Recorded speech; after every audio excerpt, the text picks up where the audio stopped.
Hey, Vinny. Hi, TLew. Ever heard of Locked On Cubs? Yeah, I have. Why? Well, we're going to talk about it next. High drive into right, back at the wall, and he's gone. Swung on a drill deep to right field. There it goes. See ya. First hit of the year. He drives one deep left field. That goes up to back near the wall. It's out of here.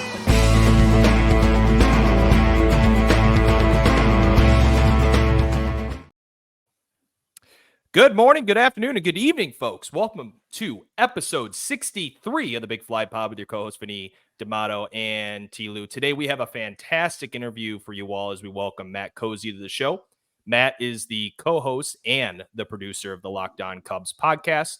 They become one of the top Cubs-based podcasts out there, and in my opinion, the best in the game. You can listen to Locked On Cubs on all your preferred podcasting platforms and can also watch them on YouTube. Please welcome the Big Fly Pod, Matt Cozzi. Thanks for hopping on, man.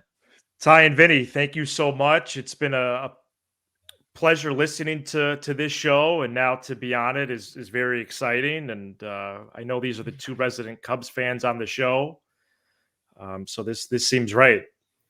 It is. It is. We told this to Sam as well, that since I started the show, that I deserve a few presents throughout the year, and that is to have a couple just only talking Cubs based shows, and that's what we're going to do here today. But we do want to dive into some other things, Matt. We want to talk about your career. We want to talk on the success that Locked On Cubs has had, and diving into that a little bit. But then, of course, we got to talk Cubs at the end. Have a lot of questions that we're going to do. We go through a little bit of an outlook series that we do for each individual team that has been a grind in itself to get through all of them.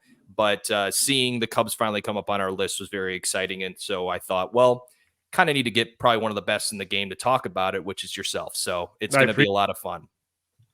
So, but Matt, let's tailor it back here a little bit and start from the beginning. Obviously, you grew up in the northwest suburbs of Chicago, Right. And you attended Prairie Ridge High School in Crystal Lake. Wow, we're going way back. We're going to go way back here. But how much research did you do? We did. We know your schedule, freshman year, and Social Security, credit What was score. my GPA? We don't want to bring that up. Okay. I'm curious, though.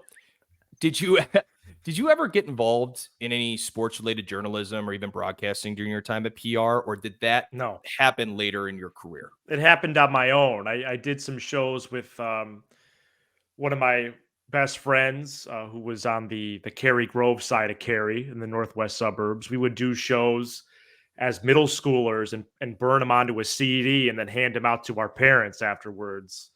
And then I did a baseball newsletter like around the same time. And then just, read the newspaper, listened to the radio all the time. So that was really my upbringing in media. But actually, as a student in high school, I never jumped on it. It wasn't until my freshman year at Iowa that I got involved more at a official level with that. Now, at Iowa, what was that like? So was it freshman? You said freshman year is when you second semester. Yeah. So you did the journalism route plus also getting your teaching degree, correct? No. So I just did the journalism route. Early on into my experience at Iowa, I knew that journalism was the path I wanted to take. I had considered teaching and coaching as a high schooler, but had a lot of these interest in writing and radio and TV. And being at a big school like Iowa, they were just filled with opportunities like that. And so I wanted to take advantage of it and embrace it. And so, probably a month into college, I emailed the editors of the Daily Iowan, a student newspaper there. And they said, we don't have anything right now, but keep in touch. And then I heard back from them in like November or December. I want to say it was between the two breaks, between Thanksgiving and winter break. And they said, hey, we have a spot, for second semester on the sports staff, report at this time in January to the newsroom. And so I joined the Daily Iowan staff that January, second semester of my freshman year. And I worked there through my junior year. And then, simultaneously did student radio and then finished doing student radio as well, that my senior year. So yeah, teaching was when I not only changed careers, but then moved back from Iowa. Because after I graduated, I was with a newspaper in Iowa City. And so I lived there for 3 more years. So I was in Iowa City 7 years total. It was a big part of my life. But yeah, I realized that reporting and writing for a newspaper was not going to be something long term for a number of reasons. And so I would, think about, well, what's next? And, I think the communications route was possible, like corporately, but, teaching and coaching, that was my mentors growing up. And I thought about it. I'd start to visualize it. I was covering high school games for the paper, and I was like, you know what? I should be in the third base box giving signs, and I should be in the classroom. And so that paired with some family things, I moved home and then changed careers. Yeah. That is incredible, because for anyone to make a move like that, and I'm putting myself in your shoes during that time and at that age, it's a lot, and it's a lot to take on with what you thought you were going to do, and all of a sudden it's like, hey, this is completely changed for me. So you come back home, you're doing this at which high school in? Yeah, so I was working at a high school. I worked at Prairie Ridge as a paraprofessional while I went to go get my teaching certificate.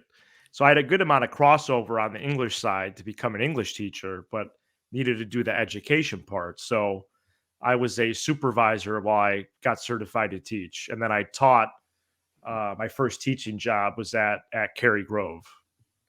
Fantastic. So now you have this teaching, obviously, this new career going on. You have an entirely new kind of chapter of your life Yeah, happening, yeah. but you are also still podcasting at the time, or you are starting to create a podcast? Yeah, so I started a podcast in spring of 2020. So this was the thick of the pandemic, and I had considered podcasting for a while. It was something that I sketched out. I'm an idea factory, for better or worse. I have tons of ideas. How I got in touch with Ty was because of one of my weird ideas. We could get to that story later in the show if you want to, but um, I did want to start a podcast. I had sketched out ideas. I had a name for one for like a couple of years, I want to say. And so finally I just did it. And, we were all home and thick of the pandemic. And I started this show called Eavesdrop. And I had that name in my head for a while. I had a friend of mine create the logo. And I did about 25 episodes of Eavesdrop. And it was just catching up with my friends that were up to cool things in their lives, and people would just eavesdrop on it. Well, in August of 2020, simultaneously with Eavesdrop, or I guess getting away from that show on my own, because that was just an interview show. And it'd been really fun to do a talk show. And so one of my good friends, Sam Olber, has a gift of gab, as you guys know, and as now the universe knows. And, I've known that for a long time. And I started hanging out with Sam because of my cousin, Nick Cozzi. Nick and Sam have known each other since they were like 7. And Sam and I started a show in August of 20.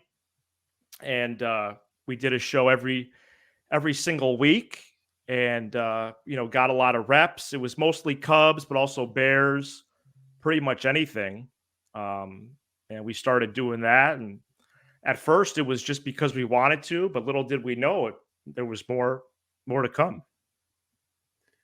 We will have to see if we can get our hands on some of those tapes in middle school that you. Oh, I got some MP3s of that. I would love to listen to those. And, have you listened to those at any point recently? I mean, yeah. So I could send you guys when Matt was on, my friend Matt.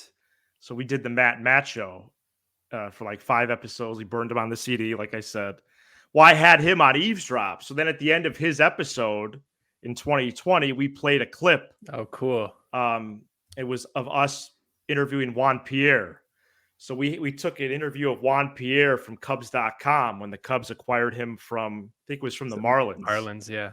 And then we would like put it up to the speaker and we manipulated it like we were asking him the questions. That's And awesome. it sounds completely real. Like we completely fooled all our families and neighbors down the street. And so that's out there somewhere. If you could find that somewhere. That is so cool. incredible. Yeah. That is such a cool thing. And it shows your creativity. Like you mentioned, you're an idea. I mean, that's a cool idea. So props for that. I was curious. So Tyler did some research for Locked On Cubs and finding some numbers from YouTube, right? You guys have 8,000 subscribers on YouTube. Some of your videos have been viewed, 10,000 times. So what was like, now that I don't want to say you've made it, right? Because it's a journey, but what were your original ideas for the show? Like, and has that reached fruition or, how did it grow? And can you talk about that journey? Yeah. So Sam and I were doing a show every single week, getting a lot of reps and we knew we were doing a good show, but just that nobody was listening. Literally, we got 50 to 60 downloads an episode, but we were content. We just having a good time. But knowing the industry like I do, previously being in journalism, I knew there was maybe another step. And shortly after opening day of 2022, the host of Locked On Cubs left. And I didn't think anything of it. But every now and then I would check the feed. And by the time summer rolled around, there was still no new episodes posted. So finally, I got with Sam and I said, should we reach out to Locked On? Maybe we could take over their show. And they have a really unique model where they have a show for all the teams in the 4 major sports, 5 episodes a week, 20 to 30 minutes a show. And we actually, if you wanted, do you want the full story? I mean, yeah. It's actually pretty crazy. So give it to me. So I was around the same time, I saw there was no new episodes in June. I had this routine after teaching summer school where I would go out to lunch. And so it was around the same time I was trying to get in touch with Locked On. And I walk into a Subway in Crystal Lake, and there's this guy in there with a Locked On hat. And I go, well, how do you know Locked On? He goes, oh, my name is Jack. I'm the host of Locked On Blackhawks, Jack Bushman. Wild, yeah. And was like, no way. I've been trying to get in touch with Locked On about their Cubs show. Do you know if it's still open? And you have emails of living, breathing humans that I could send a note to. And he said, yes, it's still open. Here's 2 emails. And I do not believe in coincidence. That I always remember that day. I think it's just absurd. I'm still in touch with Jack, once in a blue moon. But it was crazy that he was there that day. We did a couple demos for Locked On. Eventually we got the show. And it's been a very fun process. We started off with a little bit of a built-in audience, but not much. Mm-hmm. Audio and video 5 days a week is no joke. Both Sam and I have really gotten to a groove, and we're very grateful. And yeah, we've had a few different spikes. We had one again about a month ago in growth, and it's pretty crazy. It's pretty crazy, but we're enjoying it. We hope to continue to grow as hopefully the team does. But yeah, it's the whole part of the process I really enjoy, and it's been a blast. That is awesome. That's such a cool story. And this isn't on our sheet, but I'm curious. I know everyone else listening is curious. What's the Subway order that you have? Oh, the Subway order was, I think, and that's good that you went off script. This show is legit. I think it was chicken bacon ranch with a large Dr. Pepper, maybe White some sour or cream and wheat? onion chips. Yeah, sour. Oh, I was going to ask about the What's side. the bread? What's the bread choice? Italian herbs and I was cheese. going to say you got to go with the Italian herbs, right? That's the only Yeah. bread Yeah. worth mentioning. Special, man. This guy. Yeah. I did want to ask because obviously we're still trying. I don't know if I even answered the original question. Oh, So you did Oh, okay. because Matt, I mean, seriously, like it's so cool. You and I have had a great relationship, of course, since when you mentioned earlier in the show how you and I originally connected. We had interviewed, I'm blanking on the Jimmy name, Greenfield. unfortunately. Jimmy Greenfield. That's why you're better than this than I am. But it was so cool because from then on, I've learned about your journey and learning about some of the stories you talked about thus far. But it's just amazing to see when people are truly inspired to work on these things and work towards having something like you do now, and probably you're going to have even more things here in the future that you envisioned from the beginning. When you describe all that, it just makes me smile, man, because it's just really cool to see what you've done. So it's a credit to you. But yes, you did answer the question. Okay. You did. Thank you. Yeah, so I guess I'll keep going then with my next one, because I said, Tyler and I are obviously trying to make it, and I'm on another one trying to make it, right? And we're trying to do what we love, and like you mentioned, right? It's just something that you love doing, and if nobody listens, I don't, we're having fun doing it. But right. I am curious, what do you think been something that has maybe the biggest catalyst to help you guys get to where you are now? Like from that Subway meeting, and obviously you take off a little bit, like what has been the biggest thing that has helped you? Has it been putting podcasts out every day? Has it been you and Sam just having a connection beforehand? Like what do you think has been, the biggest help for you? I do think the built-in consistency is helpful. There is some people that say, "Oh, well, you guys are really consistent." It's like, well, yeah, we're forced to be.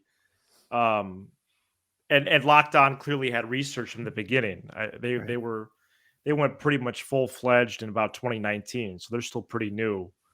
But I think the biggest separator has been chemistry. There's a lot of shows out there. There's a lot of Cub shows. There's a couple others that do a daily show. And, to get to the position we have in such a short amount of time, since July of 2022, I really think chemistry, along with the format, has been the combination that has led us to the place we're in now. I do think that we're, at the end of the day, Sam and I are great friends. No matter what happens with the show, that's always going to be true. He's witnessed big moments in my life, whether they're trials or triumphs, including getting married 6 weeks ago. He was right there, and congrats, along other family and friends. Yeah, thank you. That's awesome. I didn't know that. Tyler, there's no background. We have his high I didn't school, put that in the notes. But we I forgot to add that into the notes for the episode. Going to Prairie Ridge was in there, but yeah. Congratulations. But yeah, sorry to cut you off. Yeah, go ahead. Yeah, no. So I do think it's chemistry. Now, I think it's helpful to get feedback. That comes with the territory. Whether that's a YouTube comment or a tweet or a text from somebody. But I do think we have a good feel for this, and I think the proof is in the numbers. What's interesting about YouTube is there's a live scoreboard. So I see what the other shows are doing. I don't know if they see what we're doing, because as I have learned about the business, it's a little bit weird out here. But I know my reputation. I know my character. I know what we're doing. I know what we're doing is for the right reasons. I think people see that. I think people like genuine people. And so I think combining, information and entertainment every day with the chemistry that we already had from the 92 shows when no one knew who we were, I think that's really the listeners have really taken to that. Yeah. You talk about it right there when I mentioned earlier how you and I have had multiple conversations on how to grow my show, and you've even asked me about stuff that you guys can do for your show, which I was very honored to be asked that from a fan perspective. But I think one of the things that you told me, which was the most important thing I've learned through our discussions and everything, was you talking about grinding through those 100 shows or whatever amount that actually was, that really grew your relationship with Sam. But more importantly, grew your your confidence and your Right. expertise in the way you were talking. I want you to kind of expand on that a little bit. Like when you guys were doing the 100 shows, were you guys, trying different things every episode, or were you more trying to more get down like your rhythm as to the intro and how you handle big news or any of those things? I just wanted you to kind of talk about that a little bit.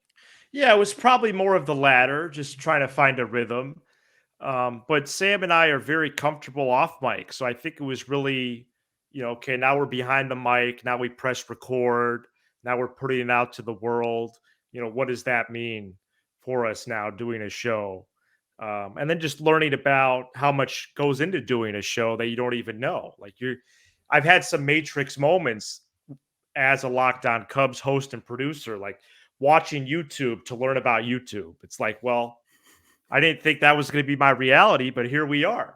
I have felt like just by listening to good shows as a consumer and reading all the time that I had found that I had a knack for like writing episode titles and episode descriptions.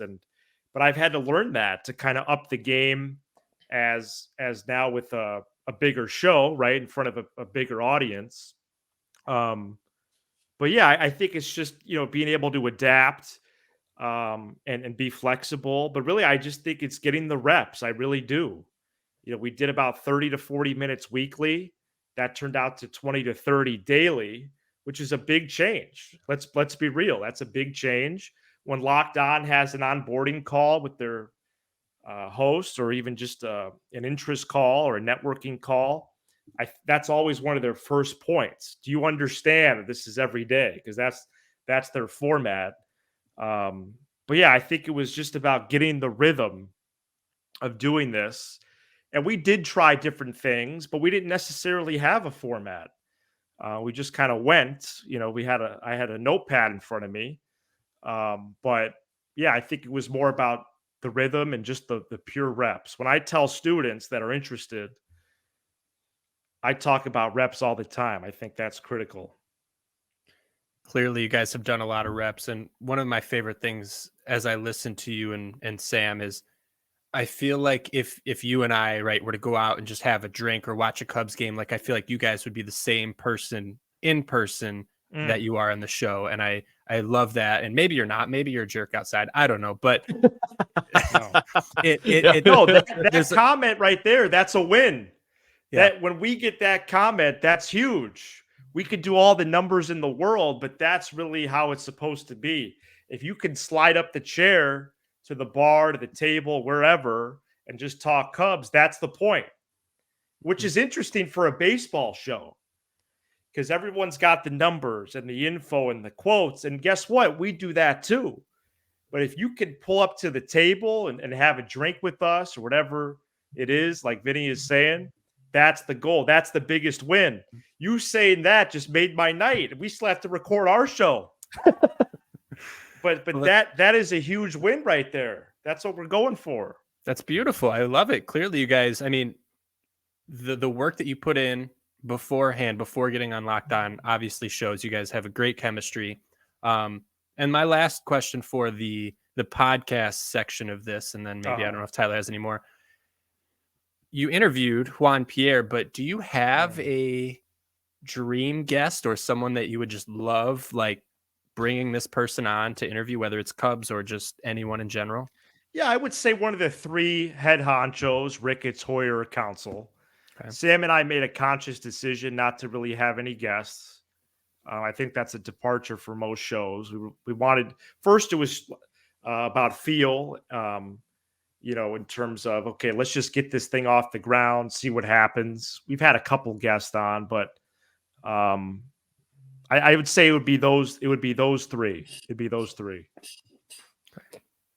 I am very curious to see how those conversations go, especially as we go into this next year. And there are a lot of questions surrounding the Cubs, and we're gonna roll into our Outlook series here, which has been truly one of my favorite things that we've done here this offseason. This was, like you said earlier, Matt, you talked about things that you trialed and see what works and what doesn't work. Well, we feel like this has worked for us because it has given us an entirely new view of rosters, and also too kind of seeing the longer term plan for some of these organizations that many people may short-sighted see, well, they're not ready to win this year. Well, they're not ready to win this year because of this, this, and this. So this will be a season that you guys have talked about more than enough on the show, where there is just so many questions still about this ball club. They went 83-79 last year, and of course, ended up being one wild card spot away from being in the playoffs. And they unfortunately lost out on the NL pennant reigning champs, the Arizona Diamondbacks. So let's start with one of the folks that you just mentioned that you would love to sit down for an interview, which has been really their biggest acquisition this offseason thus far, which is Craig Counsell. I mean, realistically, what do you feel like are your expectations from him, and maybe what we can see from a results standpoint, like you guys have alluded to thus far? I would say expectations are pretty high. I'm so excited that he's the manager. I think that's part of the reason why the offseason has been so confusing, although now we're realizing so deep into it that it was more of an issue of the marketplace. But that was such a high back in November, and the come down has just been like, well, where are the new players? You're looking around, no one's really around. But Craig Counsell on his own, I think, is worth a handful of wins, about 4 or 5. And so that would be, given the current Cubs roster projected about low 80s. I think Fangraphs had him at 81.5. FanDuel has 83.5. With Counsell, does that mean they win 87 or 88? But Counsell is one of the best managers in the game. He's probably a top 2 in-game manager, and very excited. I do think that, all things considered, why I have not really gone to the level of like a freak out about the offseason, and why I will not, if they exit the offseason without any of the 4 Boris players, is because I'm comforted by Counsell. He makes me more comfortable with this season. The offseason hasn't been very fun.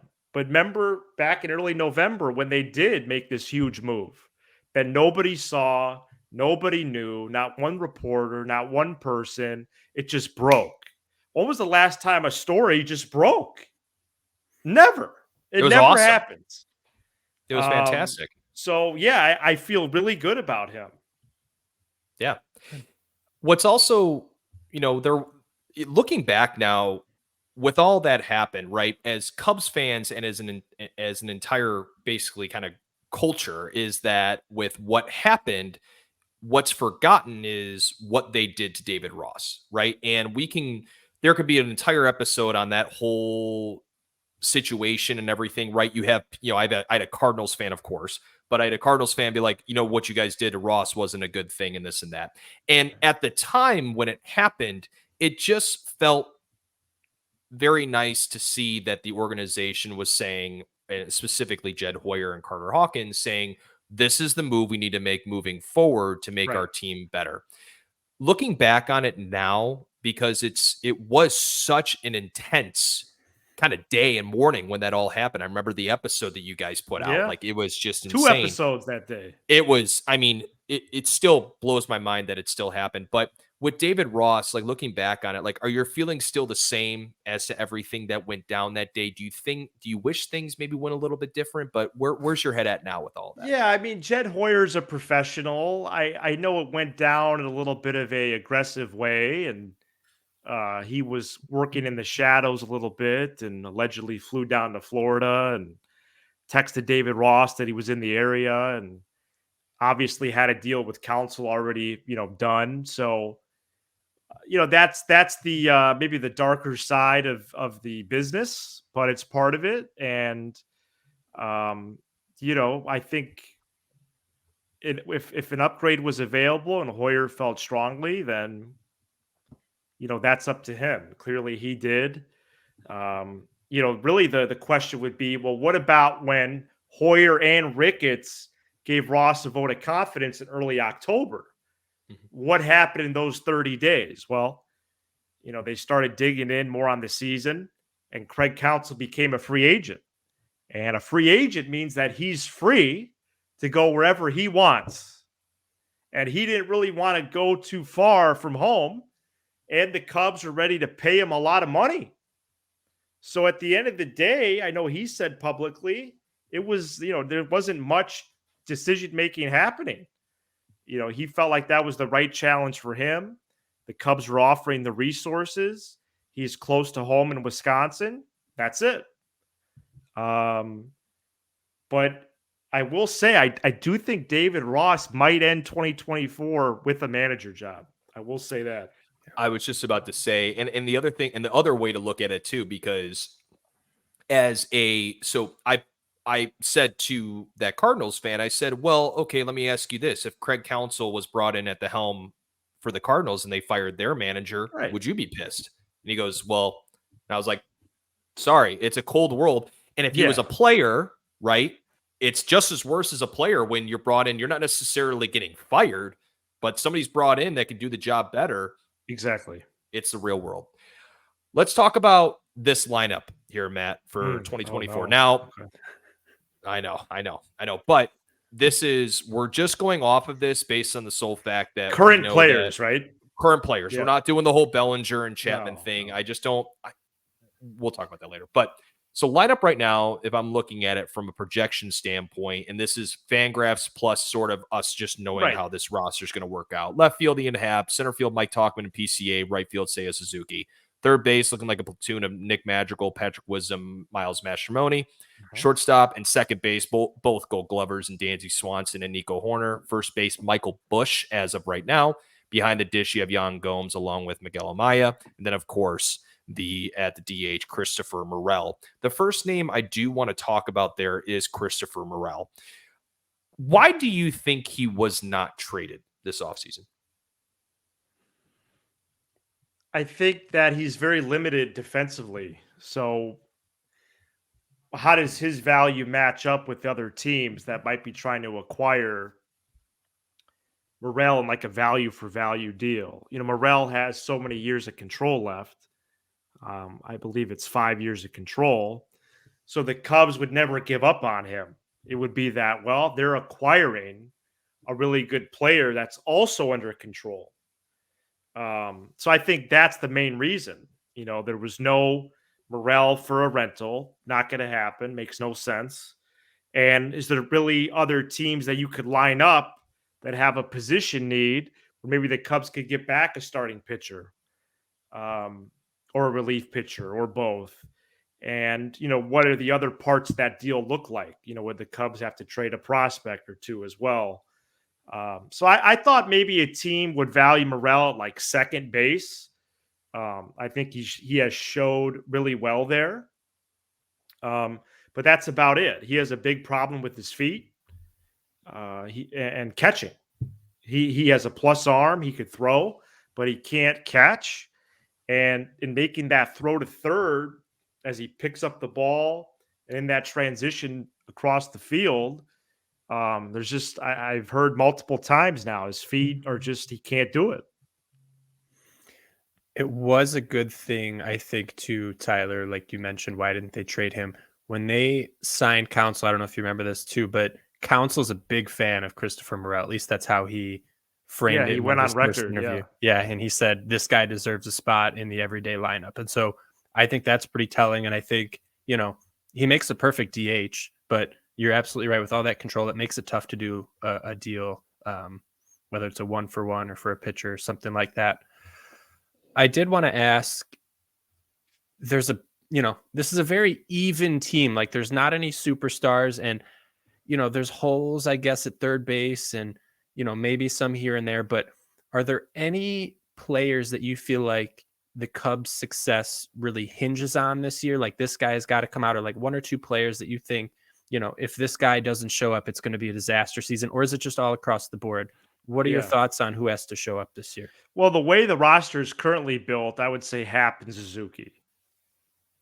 They're the cornerstones of the team. They're signed up for a little bit. Yeah, middle of the order. They're at the corner outfield spots. Yeah, right in the current lineup, they're hitting 3-4. Yep. So if they don't show up, then there's no team. Yeah. Horner and Swanson would kind of be that next tier, maybe even Morel. But yeah, I think it's Happ and Suzuki by a lot. Even if they sign Bellinger or Chapman or JD Martinez, I would say it's Happ and Suzuki by a lot. Yeah, I would agree with that. I'm excited for Suzuki. I think Suzuki's going to have a big year, but and Happ has just been consistent. I would love to see him take a little bit of a next step, but he's been very consistent. Vinny, across where the do you board. think Happ should bat ideally? Well, are you talking like a World Series contending team or the Cubs right now? On the Cubs. Let's say with Bellinger. I would think, the switch hitting is nice. I would think he would slot in as a good 5 hitter. Okay. I don't think he's a 3 hitter as he's been played. Right. I think he was played as a 3 hitter. I don't think that's a good home for him, but I think he slots in as a good 5 hitter, right? If you have a good 1 through 4, yep. I don't know how you exactly fill that out. With Bellinger's 4.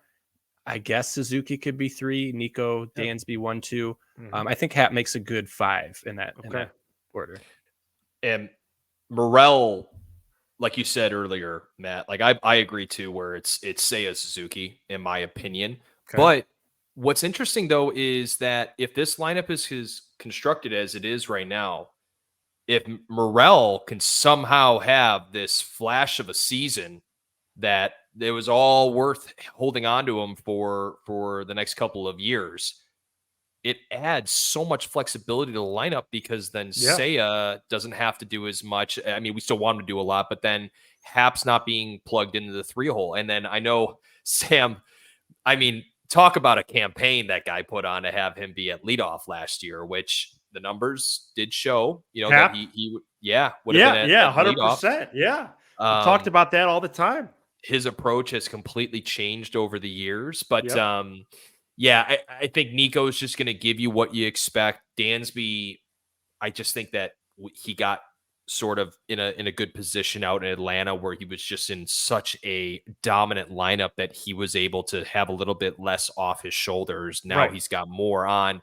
But I have to admit, man, Michael Busch, I know he's a little older, but a little older sometimes is a good thing because this guy is now, he's been in the game for a long time. And like, there's something to say about those guys that have grinded through those years. We talked about the 100 episodes. He seems like he's done a couple episodes, but he now has that opportunity, and it's just, is this guy going to pop off or not?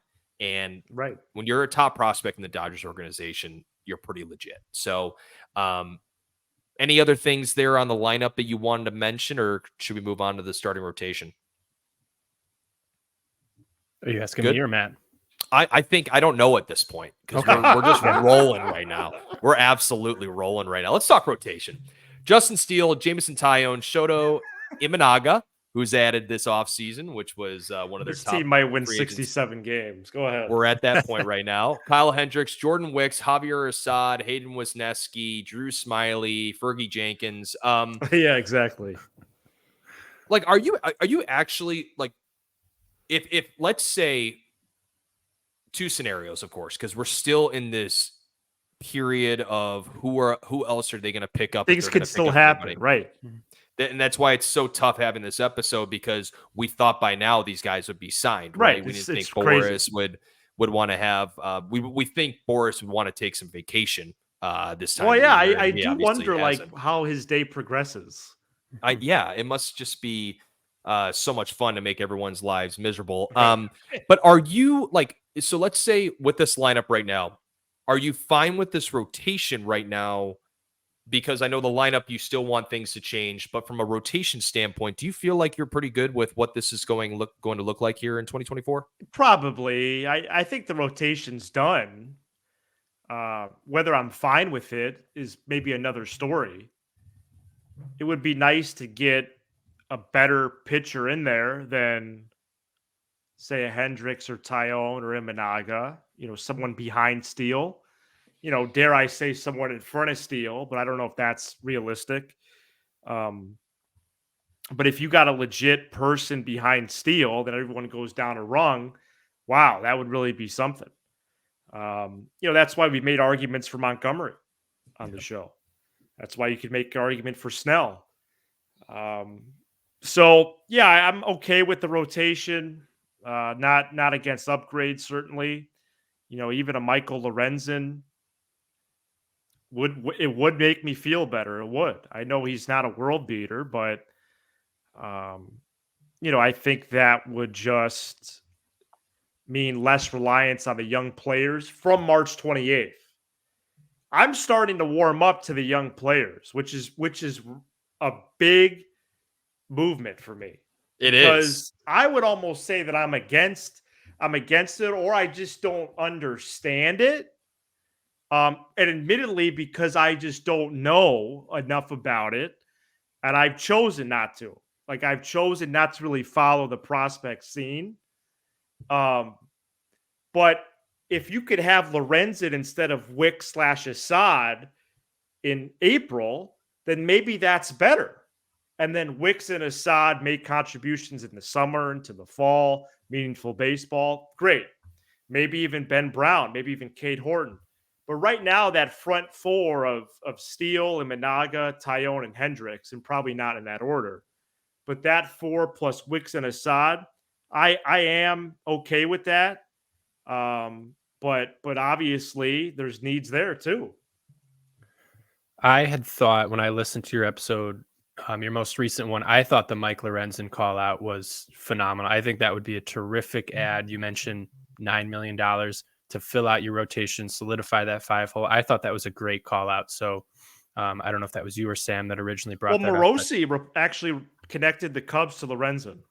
Oh, did he? I've seen Lorenzen with, like, I want to say it was the Angels or something like that. Yeah. Definitely don't want Noah Syndergaard, though. I know he's been also connected a few times. But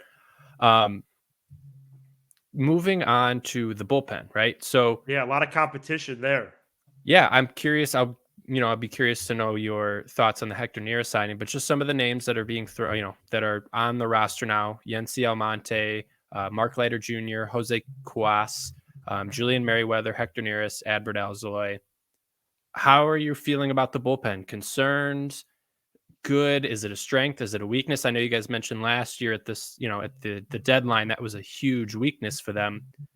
Did they address it with Hector Neris, or, now that they can move Smiley and Wisniewski, how do you feel about the bullpen? I would err on the side of it being a strength. I really would. Woulda, coulda, shoulda last July. Great. But as of right now, I am excited about the bullpen competition. There's as many as I think I counted at one time. I don't know. I have so many notebooks. I think I lost the list, but I wrote them all down one day a couple of weeks ago. I think there was 18 dudes competing for 4 spots this spring for the bullpen. Wow. But yeah, they have a nice foursome right there that are locked in, which means that the other 4 spots are open with Smiley, Merriweather, Neris, and Alzolay. I like those 4 a lot. I think innings 7, 8, 9, those are the 4. Yeah. It can't be every day, obviously, but the other 4 though, I think is critical. I think the days are gone where you just have like, okay, here's the 8th bullpen guy. No, that's not a thing, because the starter only goes 5 innings, and maybe Smiley went 2 yesterday, so he has gym shoes on.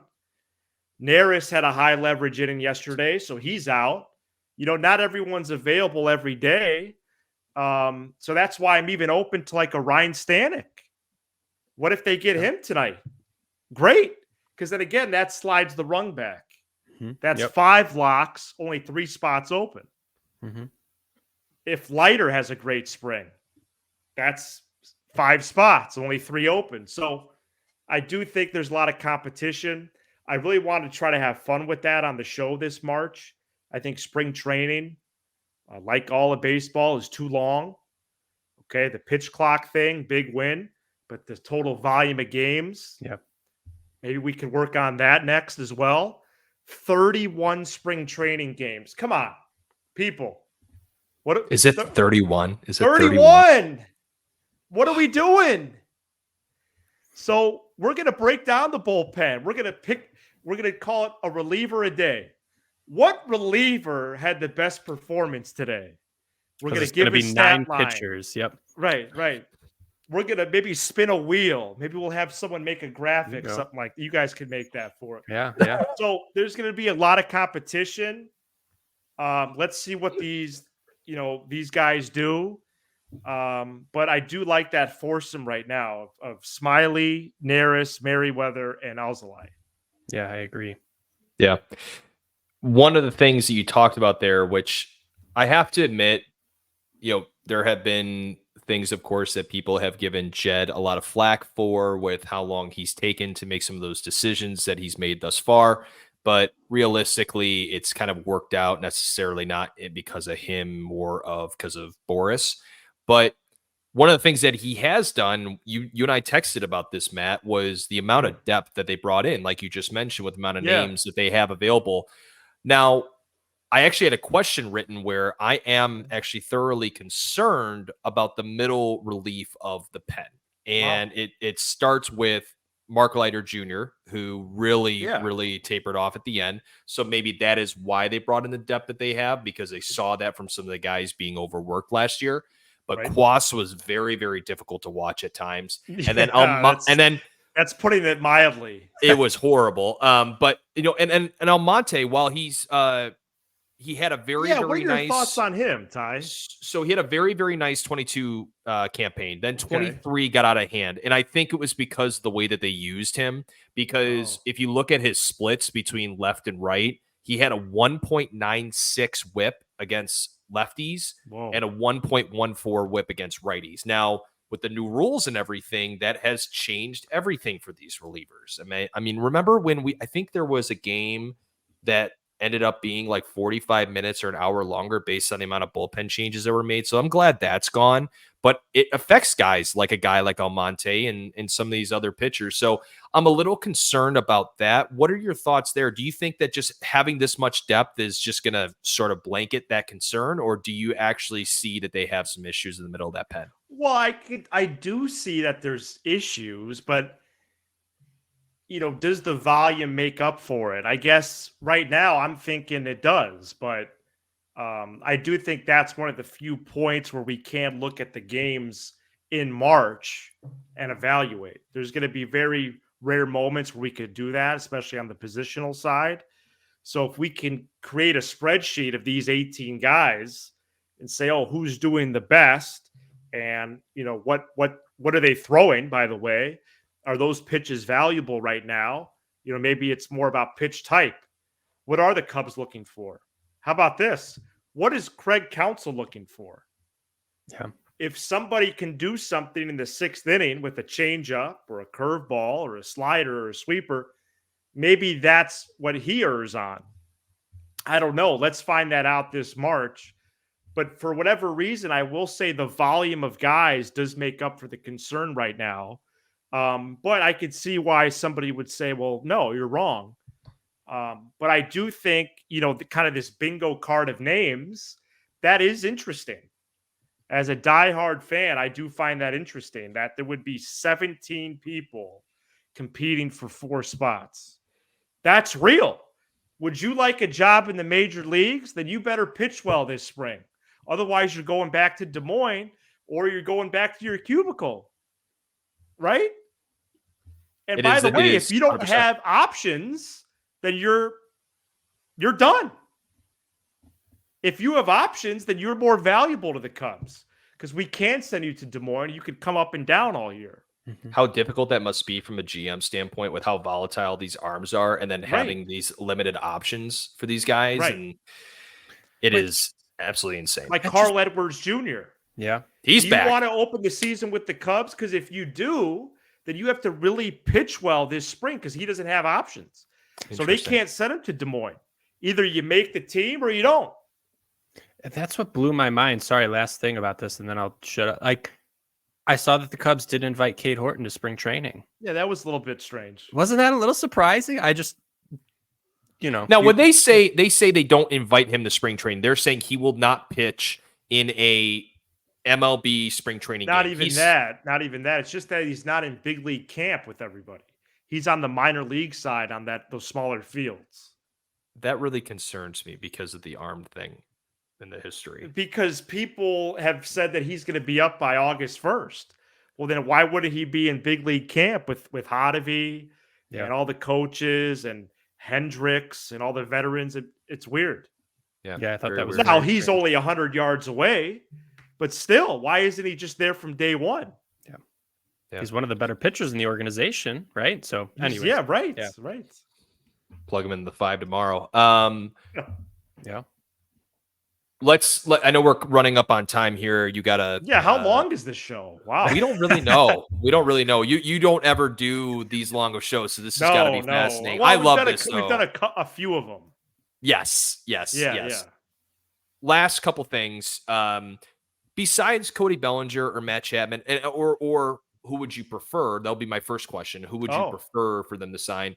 And 2, are there any other names that, besides any of them that you mentioned thus far, that you'd maybe like to see the Cubs sign? Yeah, so we're actually doing our episode on that tomorrow. Ooh, if the Cubs don't sign Bellinger, who can they sign? Excluding Chapman. So excluding Bellinger and Chapman, who can they sign? Love it. I haven't seen that out there yet. So once again, we're the leaders in the clubhouse on that. No more. I would prefer Bellinger, but I've talked about Chapman since last summer with my one of my best friends, Kevin, who played for the Mets. Ty, I think I've told you about him before. He has some connections to Matt Chapman, and I remember last July we were talking about him maybe being a future Cub and how good of a fit he is. So we'll see. There's a lot of prospects at third base. So I do think Bellinger's a better fit, for first or center or both. They really need a middle of the order bat. But if they don't get one of those guys, how does JD Martinez sound? JD Martinez is a legitimate slugger. He's made the All-Star game the last 3 years. Hit 33 home runs last year. He would probably be a 1-year deal guy. Again, I say JD Martinez, then in the comments, or you're thinking right now, what about Morel? We just spent 10 minutes of the show on him. I don't know, but I know JD Martinez is a legit slugger. And I know he's right-handed. I know the Cubs don't need more of that, but they need more good players. They don't have anybody in the middle of the order right now. Morel in that projected lineup, Ty, in my lineups right now, he's 7 or 8. Morel. That's not the middle of the order unless they reinvented the sport and 20 people hit. But he's not a middle of the order guy. JD Martinez, he'd be the 3-hitter. Or the 4-hitter, or the 5. For sure he would be. Yeah, he was 3, 4, 5 on the Dodgers, and that's Yeah, so I'm done with the offseason, man. It's been a grind, especially you mentioned it earlier. I think Bellinger wants to come back, though. Yeah, I agree. He was in Arizona for the Waste Management Open. Nobody's acknowledging that. At some point, does he intervene and say, "Listen, what number is Jed saying?" This is him talking to Boris. And they just signed one random. Give me a player option. Because give me a player option because they want PCA. So then give me a player option and then we'll figure out next year. And I can go play first base. I can play wherever you want. Hey, let's not also forget that Ian Happ and Seiya Suzuki aren't necessarily going to stay healthy for an entirety of a campaign. Probably more Seiya having issues than Happ. So the amount of depth that you can have with a winnable division, it's a no-brainer. But the JD Martinez pick, I really like a lot. Okay. Now, before they got Michael Bush, I weirdly thought about Whit Merrifield for some weird reason. Really? I never heard that. But the problem though is that if you got Nico, for all of us, what position? Yeah, I was going to say, where's he going to go? Yeah. First base, you're saying? Yeah, maybe not.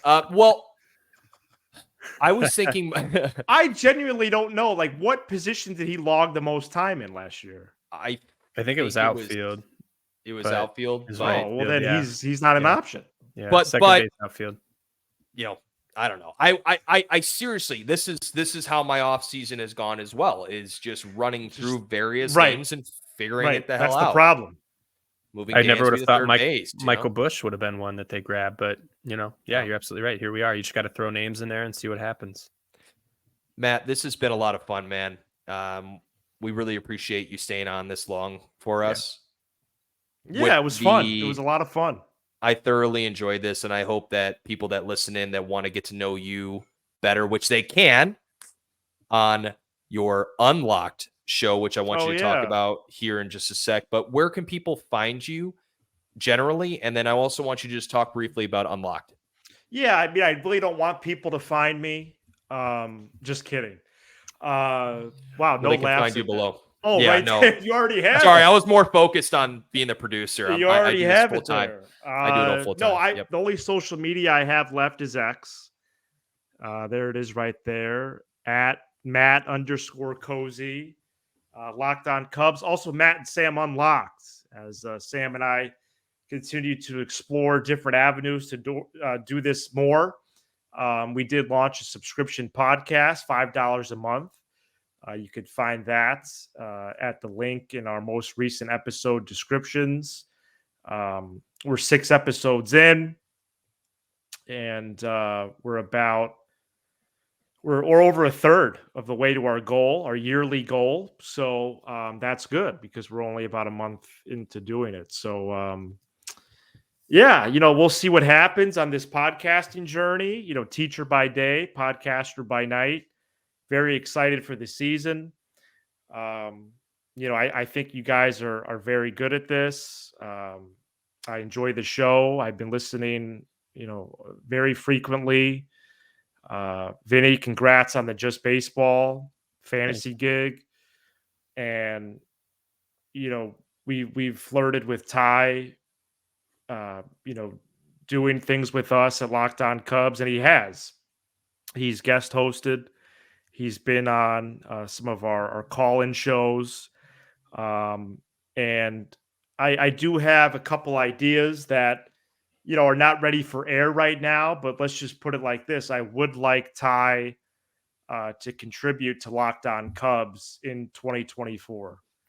I think there's something that we could figure out.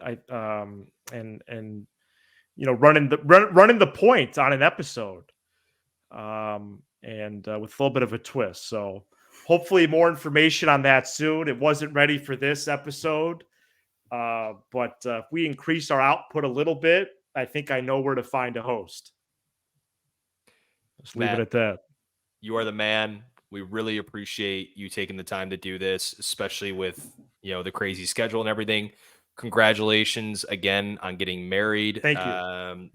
Meeting you and Kira was absolutely wonderful. And we're really hoping that you make your way out here again very, very soon. There might be, I heard rumors in the media that might be happening, but we won't confirm or deny those reports.